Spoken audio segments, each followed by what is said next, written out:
ইদানিং বাসায় থাকতে থাকতে আমার এত বোরিং লেগে গেছে যে মনে হচ্ছে আমি যদি আর বাসায় থাকি আমি জাস্ট মরে যাব। তো সেদিন সন্ধ্যাবেলা পূজা পার্বণ সব শেষ করে নাস্তা পানি করে আমি মার সাথে বের হয়েছিলাম। যাওয়ার কথা ছিল মার্কেটে, তারপর সেখান থেকে মার চেম্বারে।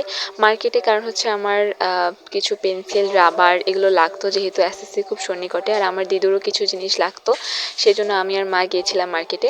তো মার্কেটে গিয়ে দেখি বিভিন্ন রঙের লাইট দিয়ে সাজানো আমার এত ভালো লাগে।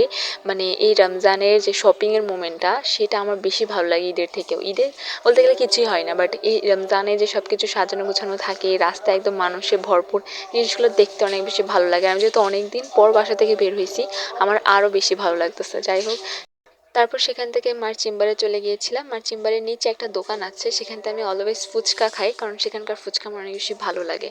বাসায় থাকলেও যে লাউ সেই কদু, চেম্বারে গেলেও যে লাউ সেই কদু, কারণ সেখানেও বসে থাকতে হয়। তারপর মার মনে পড়েছিল যে মার্কেট থেকে একটা জিনিস নিতে ভুলে গেছে, তো সেখানে তো আবার সিটি মার্কেটে যাওয়া পসিবল না, সেজন্য কর্নেল হাটের একটা মার্কেটে আমরা ঢুকেছিলাম। তো কর্নেল হাটের মার্কেট থেকে আমার মা আর কি অনেক ঘুরে ঘাড়ে জিনিসটা পেয়েছে, আর অনেক মানুষ ছিল কারণ মার্কেটটার খুব একটা স্পেস ছিল না, তাই মানুষের হাঁটারও জায়গা খুব একটা ছিল না।